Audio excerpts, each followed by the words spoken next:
परमेश्वर की बड़े नाम की महिमा हो, स्तुति हो। परमेश्वर ने एक और अवसर हमारे जीवन में दिया है कि हम परमेश्वर के सामने आते हुए परमेश्वर के वचन से कुछ मनन कर पाए। सबको प्रभु यीशु मसीह के मधुर और मीठे नाम से जय मसीह की। पिछले दिनों हम उल्पत्ति की किताब 18वें अध्याय से चालू किया था कुछ मनन करने के लिए। उसका पहला अध्याय से हम अब्राहम का कुछ स्वभाव को हमने देखा है। वो मेमरे का अनुभव में, आत्मिक उन्नति का एक अनुभव में, और खड़ी धूप आत्मिक रीति से और वह आगे बढ़ रहा है। और तंबू का अनुभव, इस दुनिया में कुछ है नहीं है, दुनिया कुछ भी नहीं है, ऊपर की ओर स्वर्ग की ओर देखते हुए जीवन बिताने वाला और परमेश्वर के सामने बैठने वाला अब्राहम, उसी के द्वारा परमेश्वर का महिमा देख पाया। और परमेश्वर को उस देखने के लिए परमेश्वर का एक अनुग्रह उसके जीवन में मिला है। आज हम उसका दूसरा पद में देखें। दूसरा पद में ऐसा लिखा है, उसने आंख उठाकर दृष्टि की तो क्या देखी, 3 पुरुष उसके सामने खड़े हैं। जब उसने उन्हें देखा तब वह उनसे भेंट करने के लिए तंबू के द्वार से दौड़ा और भूमि पर गिरकर दंडवत की और कहने लगा। देख, इधर हम देख सकते हैं कि अब्राहम और आत्मिक रीति से आगे बढ़ रहा है। वो ऑलरेडी वो मेमरे का अनुभव में, फलपुष्टता का अनुभव में, आत्मिक रीति से और खड़ी धूप के अनुभव में है। उतना से नहीं होएगा, और आगे बढ़ना है। और उसके बाद हमारा सिर और ऊपर उठाकर देखना है, स्वर्गीय की ओर हमारा आंख उठाकर देखना है। ये हमारा आत्मिकता को और ऊंची स्तर पे जा रहा है, उसी को दिखाता है। परमेश्वर हमको आशीष करे। हमारे जीवन में भी ऐसी हम भी हमारा आंख उठाकर, सिर उठाकर हम ऊपर की ओर देखने के लिए। हम जानता नहीं है ये जो कितना देर होगा ये तीनों व्यक्ति अब्राहम के सामने खड़ा हो रहा है, परंतु जब तक उसने अपना सिर और आंख उठाकर ना देखा है तब तक उसको ये लोगों को देख नहीं पाता है। प्रिय विश्वासियों, आंखें नीचे की ओर देखना, इसका मतलब है हम पृथ्वी पे देख रहा है, दुनियादारी में देख रहा है।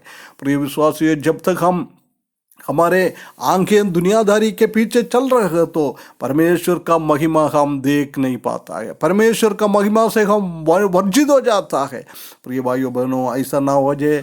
हम कोलोसियों की पत्री में हम देख सकता है उधर ऐसा लिखा है, तुम हमेशा ऊंचाई की ओर, स्वर्ग की ओर देखते जाओ। हमारा आत्मिक स्थिति से हम वो मेमरे का अनुभव और खड़ी धूप का अनुभव, सिर उठाने का अनुभव में आ जाएगा तो हम ऊपर की ओर देखते हुए जीवन बिता सकता है। कितना ये एक बहुत बड़ी अनुभव है अब्राहम के जीवन में।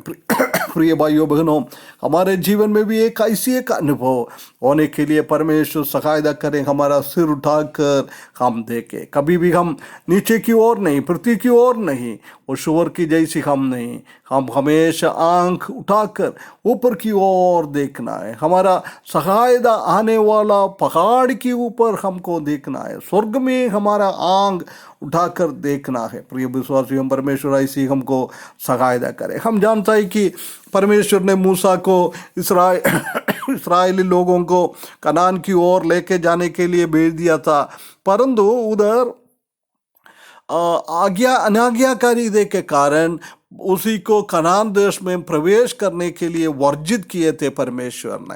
परंतु मूसा का बहुत इच्छा था, परमेश्वर के सामने बहुत बार उसने रोया है। जब आखिरी में उसके मृत्यु के पहले हम देख सकता है कि परमेश्वर ने उसको ऐसी आज्ञा देता है कि वो पिसगा पहाड़ के ऊपर जाए। सिर्फ पिसगा पहाड़ के ऊपर जाके भी उसके सीधे देखेगा तो भी उसको कनान देख सकता था। परंतु उधर हम देख सकता है कि यहोवा ने एक आज्ञा और दे रहा है, तुम किसका पहाड़ के ऊपर चढ़कर उधर तुम्हारा आंख उठाकर, तुम्हारा सिर उठाकर तुमको देखना है। हम कितना आत्मिक रीति से उन्नति में हम पहुंचते हैं, उतना और हमारा सिर और आंख उठाकर स्वर्ग की ओर देखना है। परमेश्वर हमको सहायता करे, हम हमारा भी दृष्टि हमेशा स्वर्ग की ओर देखते हुए आत्मिक रीति में हम आगे बढ़े। ये परमेश्वर हमसे चाहता है। जो देख सकता है कि उसने उन लोगों को देखा है, उसी को भेंट करने के लिए तंबू से के द्वार से दौड़ा है। देख, एक उम्र में इतना बड़ा उम्र है, 99 साल के आसपास का उम्र है, परंतु ये पुरुषों को देखा है। जब उसने क्या किया है, उनको शिकार करने के लिए दौड़ के चले गया है। प्रिय भाइयों बहनों, हमारा मसीह की जीवन भी एक दौड़ है। हम इनाम प्राप्त करने के लिए हमको दौड़ना है, पीछे की और सबको भूलकर आगे की वो ये लक्ष्य रखे हुए हमको दौड़ना है, और हमारे पापों को, बोझ को, सबको छोड़कर परमेश्वर की ओर देखते हुए दौड़ना है। आखिरी में पौलुस की जैसी, मैंने मेरा दौड़ पूरा किया है, मेरे लिए अभी इनाम रखा हुआ है, ऐसी बोलने के लिए हमारा जीवन में भी हम भी दौड़ते रखना है, कभी नहीं रुकना है, आगे बढ़ते जाना है। ये पर हमसे चाहता है। परंतु उधर आखिरी में हम देख सकता है कि उनको देखकर उसी को जमीन पर गिरकर उसने दंडवत किया है। आत्मिक रीति से आगे बढ़ता है, परमेश्वर का महिमा देखता है। जब हम आराम से बैठ नहीं सकता है, परमेश्वर को आराधना करने के लिए हमारा हृदय में ऐसी एक आनंद की अवस्था में बदल जाता है। प्रिय भाइयों बहनों, ऐसी हम सिर उठाकर दौड़ते हुए परमेश्वर को स्वीकारने के लिए एक बहुत बड़ा इच्छा हमारे जीवन में होते हुए हम आगे बढ़ने के लिए, परमेश्वर को आराधना करने के लिए, महिमा करने के लिए इस वचन द्वारा परमेश्वर हमको सहायता करे। उसकी बड़ी नाम की महिमा हो।